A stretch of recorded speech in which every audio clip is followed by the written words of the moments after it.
हमने lecture one में बातें की थी कि मॉडर्न इंडिया के अंदर जो 19th सेंचुरी का सोशियो रिलीजियस मूवमेंट हुआ था, वो बेसिकली उसके कॉजेस क्या थे, उसके नेचर क्या थे, उसमें कौन से पर्सपेक्टिव इन्वॉल्व थे और किस तरीके से उसकी बिगनिंग हुई थी।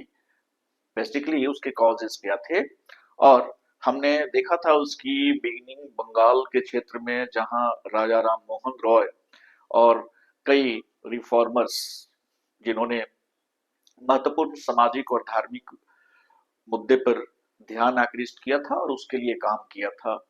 सो today will discuss another part.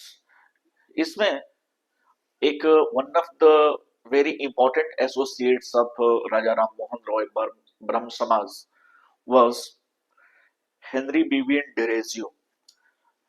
वो उन्होंने काफी महत्वपूर्ण भूमिका निभाया था उनके साथ, जो कल हमने बातें की थी। तो इसमें आप देखेंगे कि हेनरी विवियन डेरोजियो ये एजुकेशन से भी जुड़े हुए थे, सोशल रिफॉर्मर के साथ साथ सामाजिक मुद्दे को उठा रहे थे, और उन्होंने टीचिंग का काम किया हिंदू कॉलेज में कलकत्ता में 1826 से 31 तक। इतना ही नहीं, इनको कहा जाता है कि भारत के पहले राष्ट्रीय कवि हैं, आधुनिक भारत के first national poet of modern India. उन्होंने एक यंग बंगाल मूवमेंट की शुरुआत की, जिसमें युवाओं को शामिल किया, उनमें एजुकेशन को बढ़ावा देने की बात की, एंड मोर ओवर उनको सोशल कॉज से जोड़ा।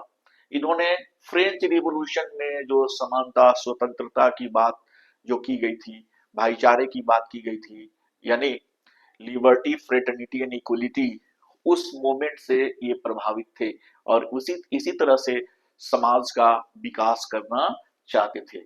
ये भारत में जो सर्विसेज थी, पार्टिकुलरली सिविल सर्विस भी, उसका इंडियनाइजेशन के पक्ष में थे कि भारत के मुद्दे को ज्यादा से ज्यादा कौन लोग जान सकते हैं, समझ सकते हैं, जो भारत के लोग होंगे।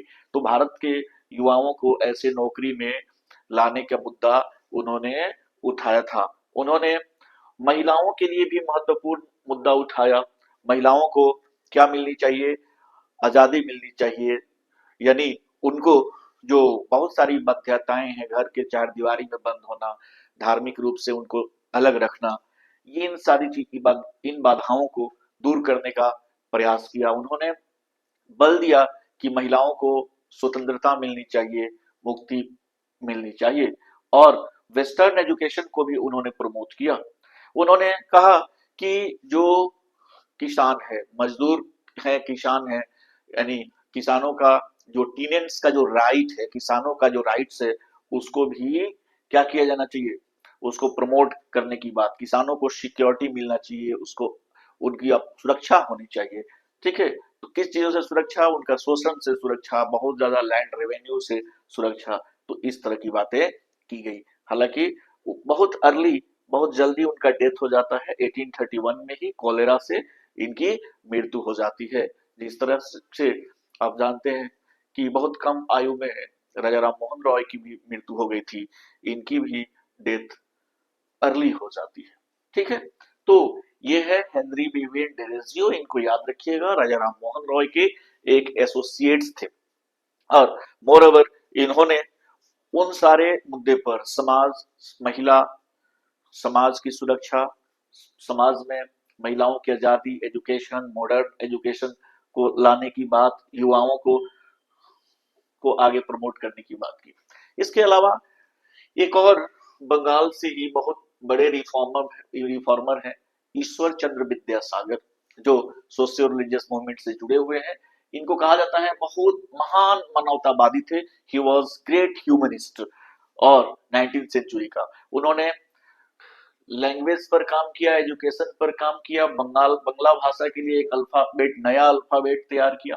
उन्होंने संस्कृत स्कूल खोला नॉन ब्राह्मण्स के लिए भी। पहले संस्कृत की पढ़ाई अधिकांश ब्राह्मणों तक ही सीमित थी, लेकिन इन्होंने नॉन ब्राह्मण, गैर ब्राह्मण के लिए संस्कृत स्कूल ओपन कराया। और इनको बहुत महत्वपूर्ण तरीके से जाना जाता है।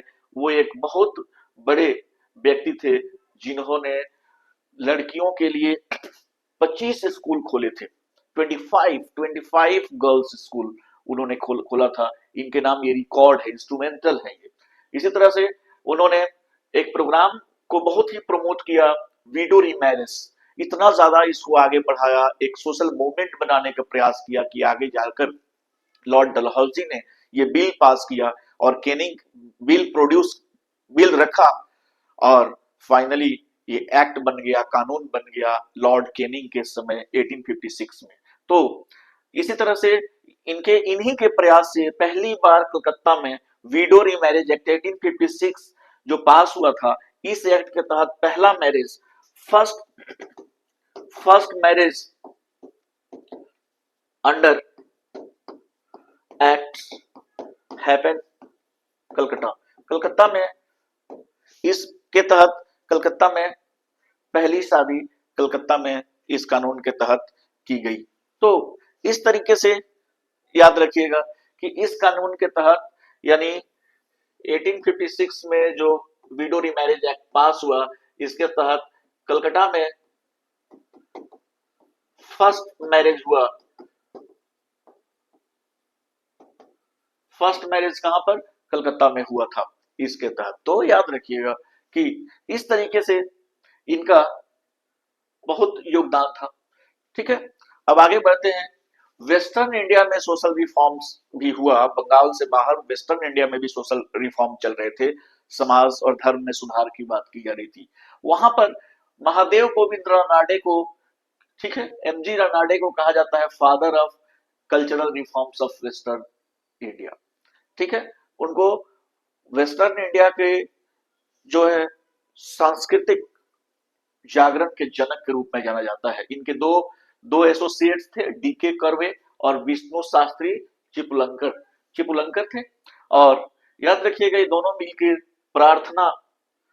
प्रभंस मंडली की शुरुआत करते हैं। प्रभंस मंडली ये मुद्दा उठाते थे, किस बात की? समानता की बात करते थे, धर्म में बराबरी का बात करते थे। इसी तरह से एक आत्माराम पांडुरंग थे, जिन्होंने प्रार्थना समाज 1870 में वेस्टर्न इंडिया में शुरू किया, महाराष्ट्र वाले क्षेत्र में शुरू किया। एक और यहाँ रिफॉर्मर है गोपाल हरि देशमुख, जिन्हें लोकहितवादी के नाम से भी जाना जाता है, is popularly known as Lokhitwadi. He was early reformer in Maharashtra, western India. And एक और नाम है Vishnu Shastri Pandit. He founded widow remarriage association in 1850। विधवाओं के पुनर्विवाह का मुद्दा उठाता था, इसके लिए एसोसिएशन बना था 1815 में।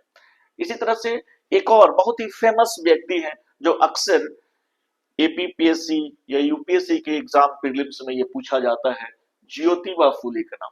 He was important reformers of Maharashtra and founded सत्य शोधक समाज इन 1873। ये समानता की बात कर रहा है, निम्न जाति के मुद्दे को उठा रहा है ये समाज।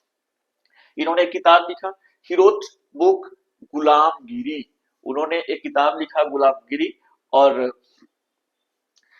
ठीक है, एक संस्था बनाया, ही फाउंडेड दीनबंधु सार्वजनिक सभा इन 1884।